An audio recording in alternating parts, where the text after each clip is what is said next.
Hello. In this video, we're going to continue working on implementing a breakout game in Java with the libgdx library. You might recall at the end of the previous video, we had added all sorts of bouncing to the game. Right? We added a press space to start mechanic, and when you press the space bar, the ball begins to move.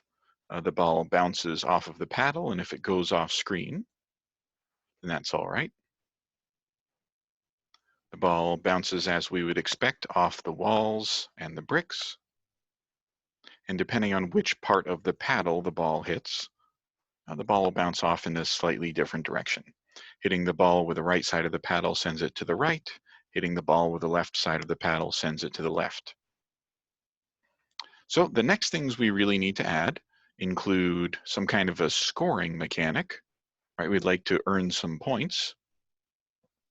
Also, we'd like to have a limited number of reserve balls. At this point in time, every time the ball gets lost, we have a new ball that appears. So we'll add those two. That hopefully won't be too long. And then it would be great to add some power-ups to the game. Right? The game of Breakout could potentially be relatively boring and monotonous after a while. One way to keep your player engaged is to change the flow of the game by adding randomly spawning objects that could do things like change the size of the paddle or change the size or the speed of the ball, adding extra bonus points, and so on. So let's go ahead and give that a try. All right, the first thing I'd like to do is actually a very small touch, which we commented on in the last video, but we didn't actually address. When the game begins, if you hold the paddle to the left, not sure if the frame rate allows you to see this, but the ball continues to move to the left as long as you're pressing the left arrow key. The reason this is happening is, although we prevent the overlap between the paddle and the walls, it is retaining its velocity and acceleration, which is causing the ball to be slightly in the wrong position. So first, I'd like to make the small but nice change. At the beginning of the game, actually this will be in the update method, whenever the paddle overlaps with a wall, right, we have this for loop in our update method for every wall in the game. We're preventing the overlap with a wall. I'd like to do something a little bit stronger here. What I'd really like to do is say, if the paddle overlaps the wall, so if paddle dot overlaps with a wall, we'll do three things in this case. We'll prevent the overlap, but we'll also stop it from moving. Right? So I'd also like to say take the paddle's velocity and acceleration and set them both to 0. So paddle.physics.velocity, I like to set that to be 0, 0. And the same with acceleration. In the paddle physics, the acceleration vector, let's set that to 0, 0. That'll stop it from moving altogether. Okay, now recompile the affected code and launch the game. So now, if I slam the paddle into the left wall, right, the ball is no longer moving as much. You can see a little bit of a twitch, but it's not sliding over to the far left or right. Excellent. Now let's get some scoring mechanics added here. The first thing I'd like to do is add some variables to the level screen class and some labels to display those values. And so in the level screen class, let's add a few things. Let's add an int score. Let's also add an int reserve balls. We also need some labels to display these.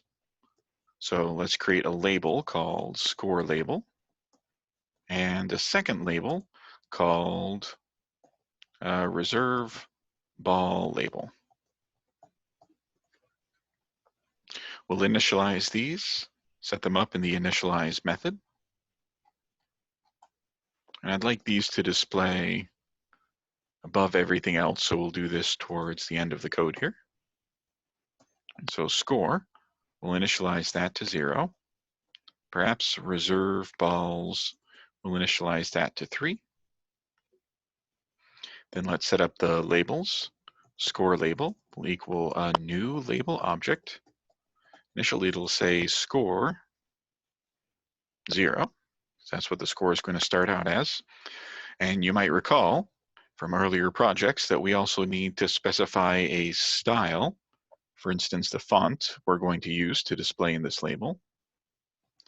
And we have that stored in a static variable in the base game class, kind of a nice default label style. I'd like to do the same thing for the reserve ball label. So for reserve ball label, that's also a new label. The number of balls we have left, that's equal to 3 initially. And again, we'd like to apply the label style that's stored in the base game class. All right, we've created our labels. Now we need to add them to the screen somewhere. And I'd like them to overlap the purple wall along the top. So let's see. First, we'll add them to the main stage. So main stage, add an actor score label. And we'll set its position. Score label dot set position. So I'd like this one to be to the left. Maybe I'll say set this to 20. Let's see, I'm going to guess a height of 740 will be okay. Let's do the same to the reserve ball label. First, we'll add this to the stage, a reserve ball label. And then for the reserve ball label, we're going to set the position to be closer to the right edge. So let's see, given that this is 800 by 600, actually if this is 800 by 600, for the score label I can't have that nearly this high. That would cause it to be off the top of the screen. I should really say 540. Let's see, I'm gonna guess this will be around, let's try 640 to start. We'll adjust those a little bit if we need to. Right, so right now I'd like to go ahead and run this program just to verify that the labels are appearing on the screen as expected. Compile the code and launch the main method. All right, the score seems okay. I could maybe lower it a little bit. I would also want to lower the balls to be the same. This label, I can move that a little bit to the left. So I'll go ahead and do both of those. Right, so to the level screen. So I'll make these both a little bit lower, maybe another 20 pixels lower. And let's move this, let's maybe say 580. Okay, let's give this another run with these new values. Let's compile and run. That looks fine for the score and balls. Excellent. Now, whenever a brick is destroyed, we'll want to add some points to the score. Let's say, go back to level screen. And in the update method, I need to find the bit of code where bricks are destroyed. And so this will be if ball overlaps brick, brick gets removed. Let's also say score plus equals, and this is up to you. I'm just going to say 100 points. Then I'm going to set the text of the score label to show this updated score. So score.setText to read score, the string score, plus the value of the score variable.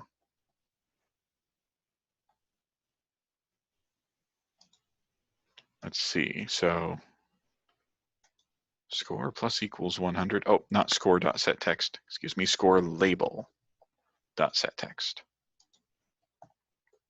Right, this should give us 100 points every time we destroy a brick. If you want it to be very fancy, instead of just adding 100 points every time for every brick which is destroyed, you could do something like, for instance, check the color of the brick, and if the brick's color was equal to one of the predefined colors, you could, for instance, add different values to the score if you so desired.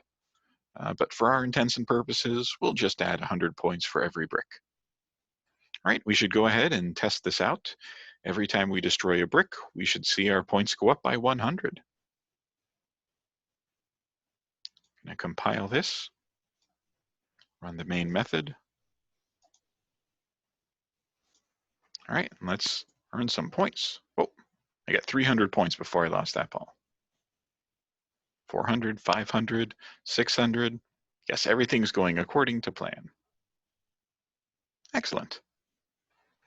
Right. The next thing we'd like to do is fix the reserve ball counter. Every time we lose the ball, every time there's no balls left on the screen, we should check how many balls are in reserve, and as long as there's at least one, we'll respawn. And if there are none left, then we'll perhaps display some kind of a game over message. So let's create that change in the level screen class. Let's go to the bit of code that determines if a new ball should spawn. Right, so here's our bit of code where that happens. When the ball goes off screen, we spawn a new ball. And so right now we check to see if there are no balls on the screen. And let's say if the number of reserve balls is greater than 0, then we will spawn this new ball. We'll also subtract 1 from the number of reserve balls. And then also update the text of the reserve ball label. So reserve ball label, we will set the text to say balls, a string plus actual number of reserve balls.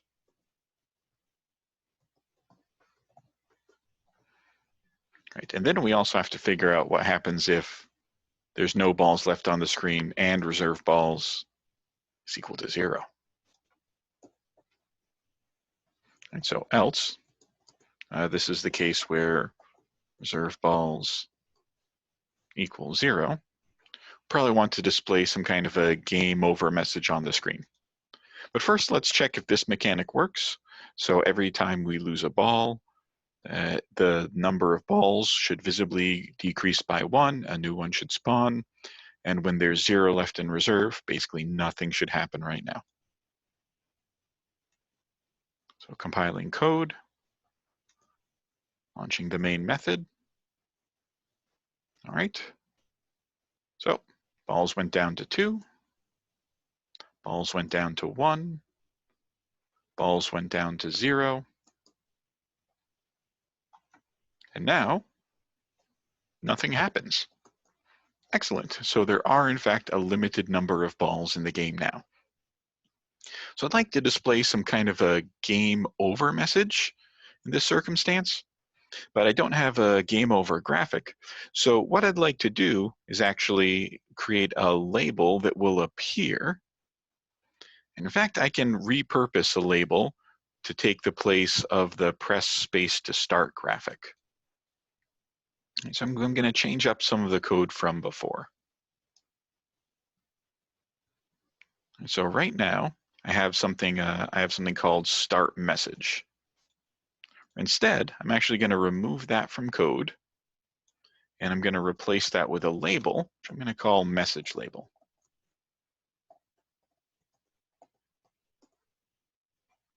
Label message label.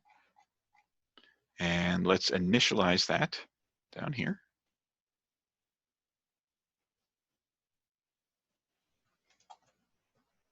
So message label will equal a new label. And at first, I'm going to use this as the press space to start label. Again, using the label style object stored in the base game class. And I create a new label. I need to add it to the main stage. Stage.add actor. This is going to be adding the message label. Then let's perhaps center it on the screen. Let's say main. Let's see, I'm not sure if I have an easy way to do this. So for now, I'll just go ahead and guesstimate some coordinates for it. Let's say message label set position to somewhere in the middle-ish. Let's see, about halfway up the screen. Actually, for press space to start, I'd actually like that to display a little bit lower than the center of the screen. So what I will do is say maybe 300, 200. All right, let's see if this can be visible at a nice location when we start the game.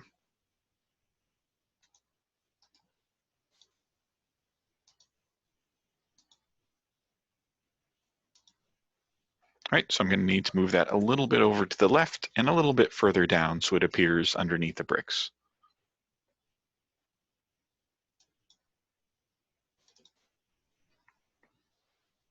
So maybe I'll start that at 100, 100. Let's go ahead and compile that.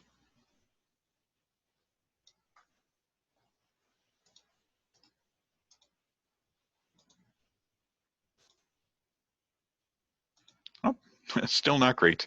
I'll do one more change to maybe 150. And at the same time, I'm going to remove this press space to start graphic. So move this to 150, up a little bit higher to 120. I also want to remove the bits of the code which rely on this predefined message label. Sorry, the predefined start message. All right, that's going to cause some errors in the code. Just going to go ahead and zoom forward to those. So we're removing start message. Right, and if we press the space key, I'd like the message label to become invisible. Right, so when the space key is pressed, now that label becomes invisible. And if the ball goes off screen, where we used to say start message set visible true, let's change that to message label set visible true. And now comes the part where we can repurpose the message label. When the number of reserve balls is equal to 0, let's say message label dot set text to game over.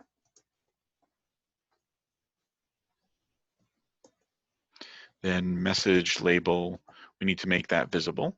So set visible to true. We'll probably have to change its position a little bit. So message label set position a little bit further over. I'm going to guess again 300, 150. We could even change the color if we want. Set the color to color dot red because the game is over. Let's give this a try.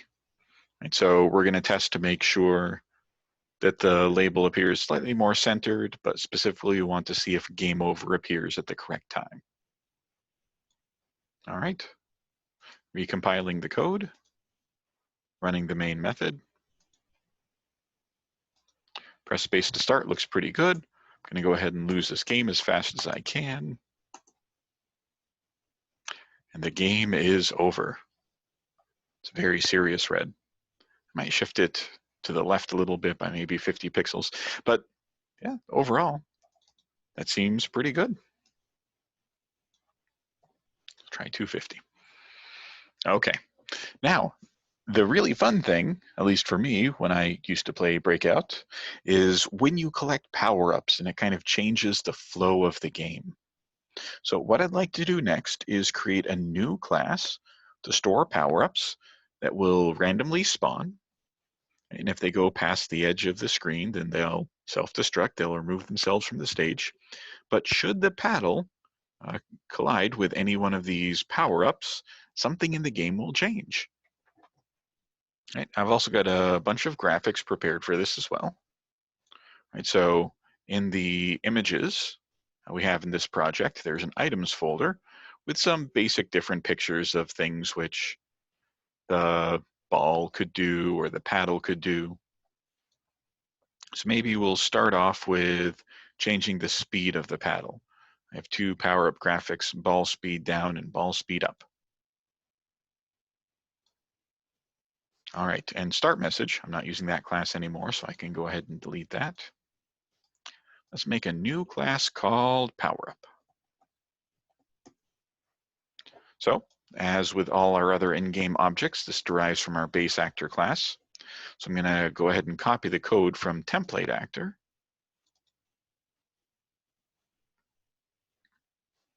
And I want to change template actor, the copied code, in the PowerUp class. Change that class name to PowerUp. And PowerUps are interesting. PowerUps usually initialize to one of a random set of pictures. Right? So when I set the animator, I need to choose something randomly. So I'm going to create an array of file names, string array, let's say image names. And I'll only put the part of the image names which is different. They're all in the images directory and they all end in PNG. What I really need is the main part of the file name. So let's say ball speed down and ball speed up to start. So ball speed down and ball speed up. Okay, I need to choose a random number from 0 to the length of this array. And so let me also say, let's create an int random index. Now the mathutils class in libgdx is really great. One of the things you can do is you can have it choose a random number, mathutils.random, a random integer, if the parameters are integers, between 0 and, in this case, the size of this array. So image names dot length. Right, so that should choose either 0 or 1. So then I'll extract one of the names from that array. So string image name will be from the image names array at position random index. Then the string, the full file name will be, these all live in the images directory, plus the name of this particular image, plus dot PNG. And then we can go ahead and set the animator. The new animator is going to be based on that file name.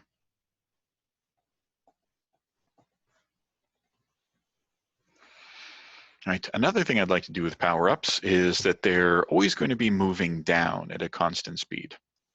So let's go ahead and set up some physics for this. So this dot set physics, let's make this a new physics object, no acceleration, maybe a deceleration at a constant speed of 100. So a maximum speed of 100 and 0 deceleration. Then let's say this dot physics dot set speed to 100, and this dot physics dot set motion angle.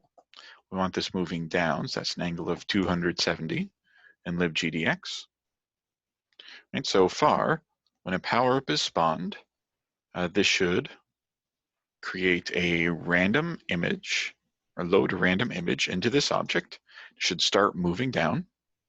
Now we don't want the power-ups to live forever. We don't need them to last forever. So we'll also say if it goes far past the bottom of the screen. So if this dot get y is less than 0, this dot remove. And so the purpose of this bit of code in the act method is to destroy PowerUp if it passes below the bottom edge of the screen. Okay, so here's our core PowerUp class. Doesn't really do much of anything except they're going to float down sometimes when we destroy a brick. Okay, next we're going to move back into our level screen class and make sure these spawn. All right, scrolling up a bit. So I am looking for when a ball overlaps a brick, right, the brick gets removed, we add some points. Here we go. And then we're going to want to possibly spawn a PowerUp. And so we could create some kind of a double PowerUp, I'll call it PowerUp probability. Just to make it easier to read the code and easier to change later. Let's say we want, for testing purposes, I'd never have it this high in an actual release of the game. But for testing purposes, let's say 90% of the time, we're going to spawn a PowerUp. So we'll generate a random number, just using regular old math.random. That generates a double between 0 and 1. And if it's less than PowerUp probability, right, which will happen 90% of the time, right, 90% of the numbers between 0 and 1 are less than 0.90. If that's true, then we're going to create a PowerUp. So this will be a new PowerUp. At first, looks like we're going to spawn it in the corner of the stage. But in reality, we're going to go ahead and recenter it on that brick that was just destroyed. So PowerUp.center at actor, that particular brick. Right, so we'll center it on the brick and then it should automatically fall down. Right, let's compile and give this a run. So if everything goes according to plan, what we should see are the two different PowerUps, the ball speed up and the ball speed down, appear most of the time when we destroy these bricks. Whoa, wasn't expecting that. Oh, array index out of bounds exception. There's only one thing this can be. When the PowerUp is spawned, think mathutils.random, the random function, when working with integers, it goes up to and including the upper bound. I'm going to want to decrease that by 1. All right. Whew, that was surprising. Okay, so that was just a little adjustment we made in the PowerUp class. Now let's head back and recompile. Oh, that happens, I need to reset my VM. And let's launch this again.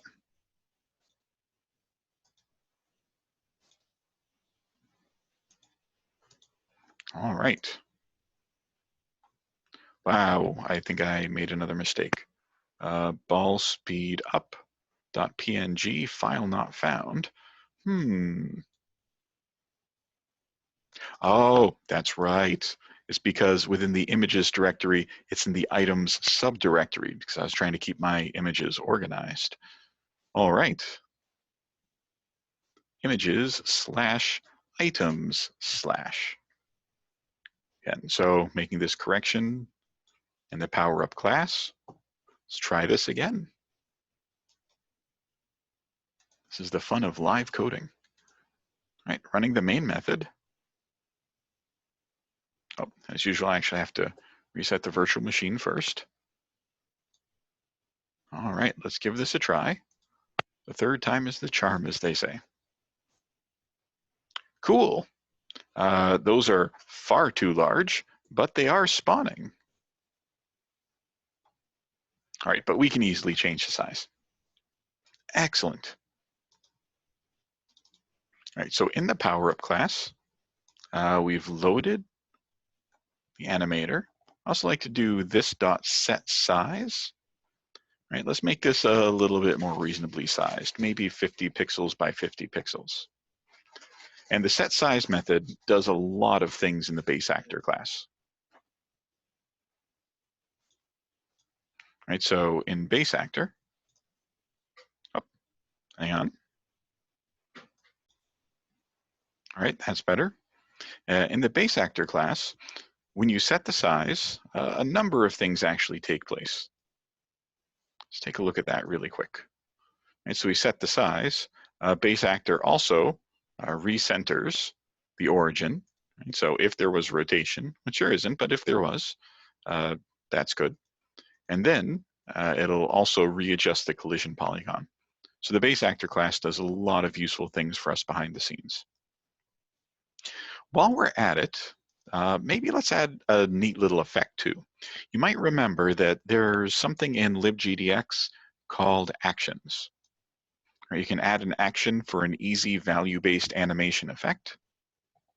So I'd like to say this dot, let's say set scale to be something very small at first, so maybe 0.01.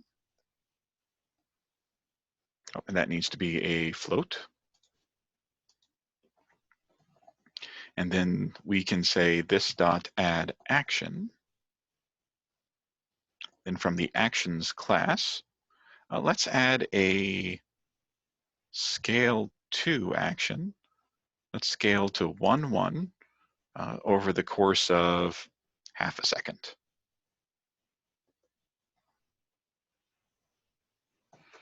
Right, so now, instead of just this very large power-up appearing right away, well, less large now that we set the size to 50/50, it'll start out at a much smaller scale, and then we add an action, which is processed behind the scenes by the super act method.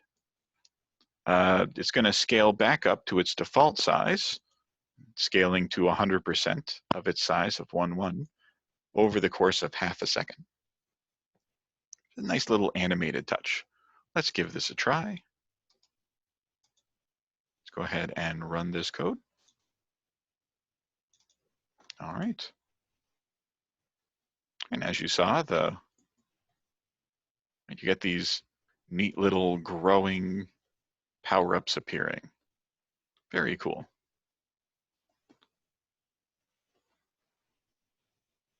All right. I'm also noticing that as they go below the screen, they're disappearing a little bit too soon. Right, so I need to check if, not if set y is less than 0, but set y plus height.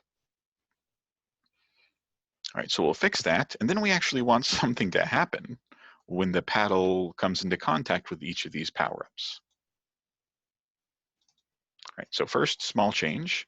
I want to make sure if the power-up completely passes below the bottom edge of the screen, that happens when this dot get y plus this dot get height is less than 0.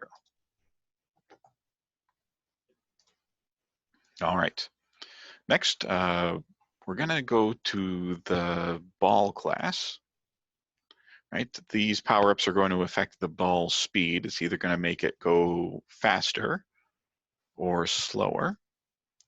And so for that reason, I'm going to say the physics, I'm going to change this maximum speed from 400, something a little bit higher, maybe 600. That's because in the level screen class, I'm going to add some code which says when a paddle overlaps with a power-up, depending on which power-up it is, we'll want to do something. Right, so I'm going to add something at the bottom of the update method, as this will be when paddle overlaps power-ups. Okay, so let's say for, because there might be more than one power-up on the screen at a time, for each base actor called PowerUp. Then from the base actor class, run the static method getList, getting everything from the main stage derived from the PowerUp class. And so we want to say if the paddle overlaps the PowerUp, well, first off, in any case, we're going to destroy the PowerUp. So we can say PowerUp.remove. Then we need to check which PowerUp it is. And so we'll need some kind of an identifier for the PowerUps. So I'm going to head back to the PowerUp class for a moment.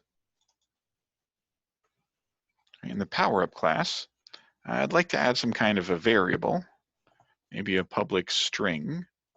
I'll call it type. And then the type, I'll take the image name and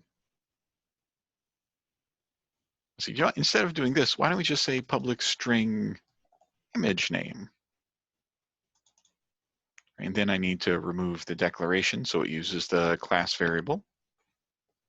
And so this object's image name, and then later on, we'll just figure out what this variable is, if it's ball speed down or ball speed up, and we'll interact accordingly. All right, so in level screen, one of the things we have to be careful about, the base actor class, it retrieves all the PowerUp objects, but getList just assumes that they're all base actors. So in this case, what I really need to do is, let's see, I need to cast this into a PowerUp object. So let's see, and now let's string, let's call this type equals PowerUp. So casting the PowerUp into an actual PowerUp object, and then I can retrieve the image name. And I have to do this in the correct order as well. So first, I need to cast the actor into a PowerUp object, and then I can retrieve its image name, store that in the type variable. Then I could say, for instance, if type dot equals ball speed down, that was the name of that image file. Then I'll say I want to apply this to all balls. And so I'll say for each base actor called ball, base actor get list main stage, everything derived from the ball class.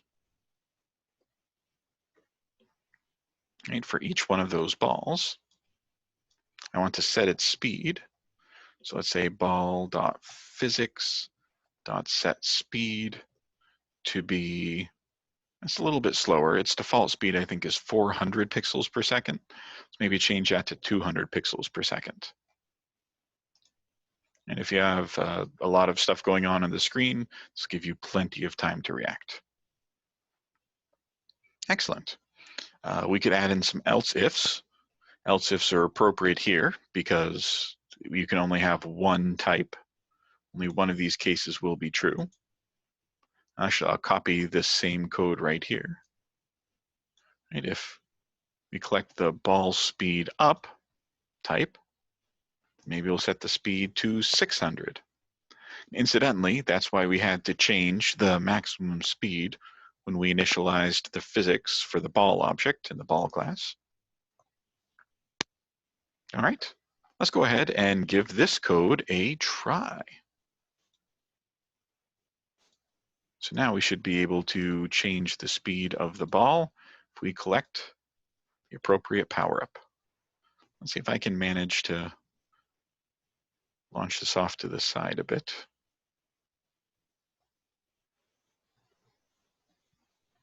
Right, that's definitely going faster. Right now we've got so many balls appearing.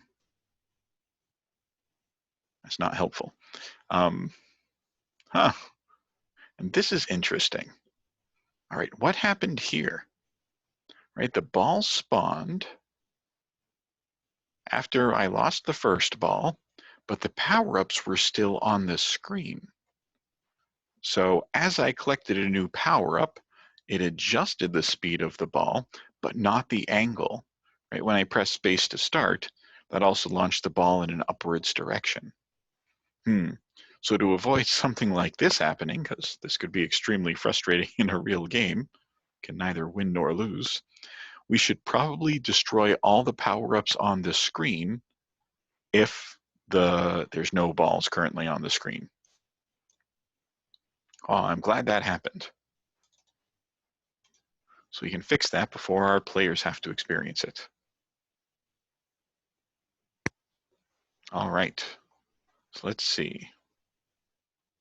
When the ball goes off screen, we're going to spawn a new ball, but let's also destroy all on-screen power-ups.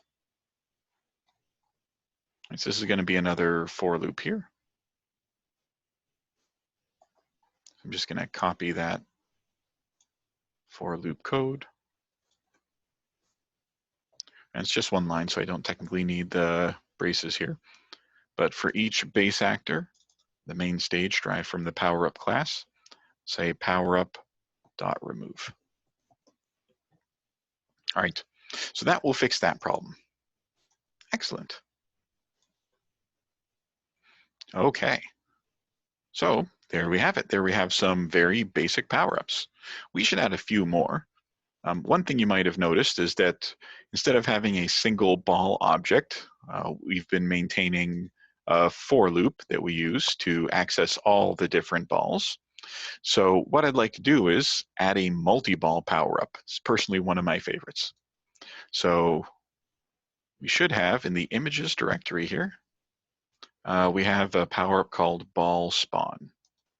Right, so let's add this to the possibilities here in the PowerUp class. I'll add the name to this array of strings. Let's call this ball spawn. All right. Oh, and I need another comma here. So now I have 3 different power-ups. What I'd like to do is head over to the level screen class. So I have to decide where this ball is going to spawn.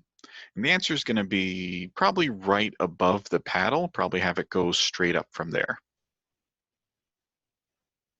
And so we've done something like this before. Remember when we wanted to have the ball right above the paddle? I'm going to copy those 2 lines of code. Those will become handy in just a moment. All right, again, down towards the bottom of the update method is where we determine how to react.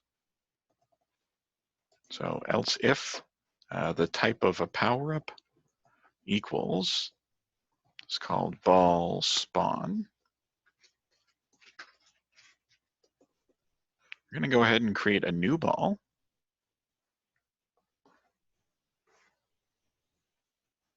So I'm going to say ball equals a new ball, 0, 0 on the main stage.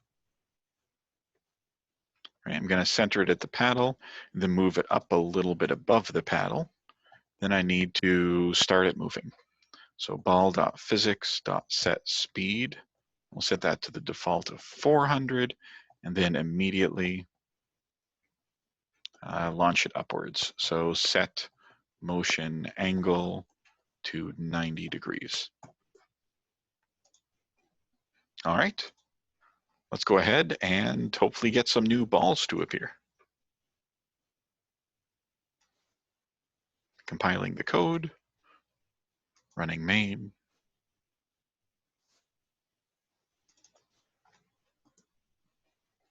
Oh, hey, cool, we've got 3. I keep losing the balls, but that's okay, because I seem to keep getting more. There we go. Oh.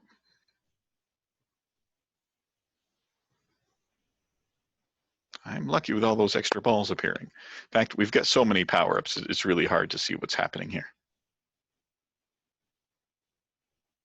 Sometimes less is more. Excellent. So now we're juggling multiple balls at once.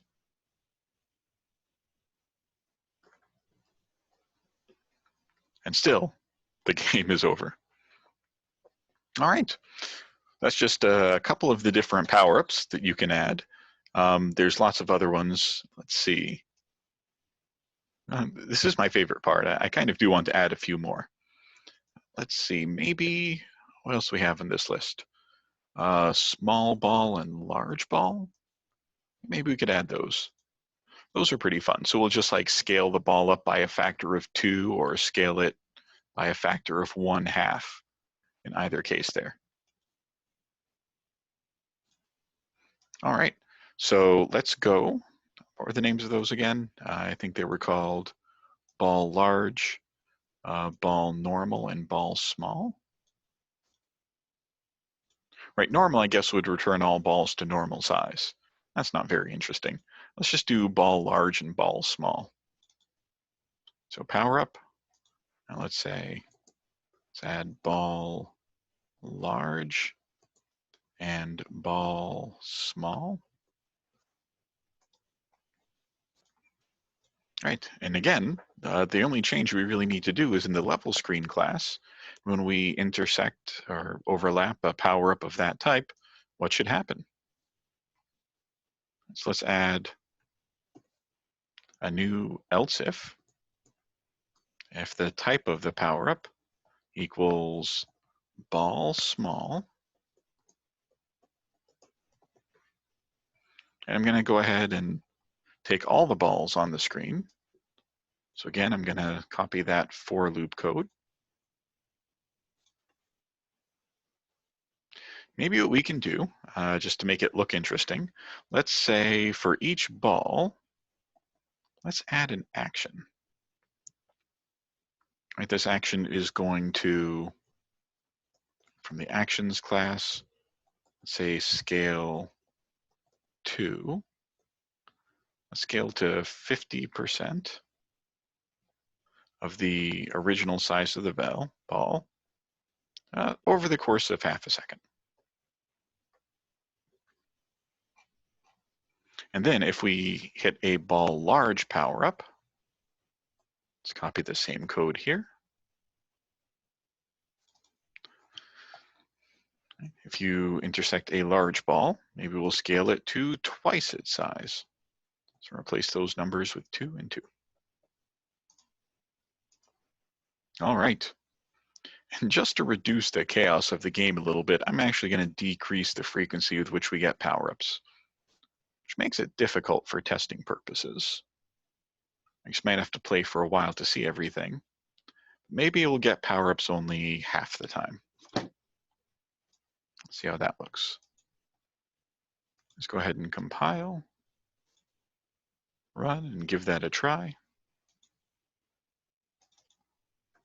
All right. Here comes the large ball.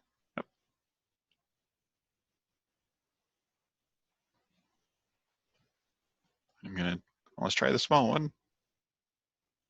That is small. Small and slow.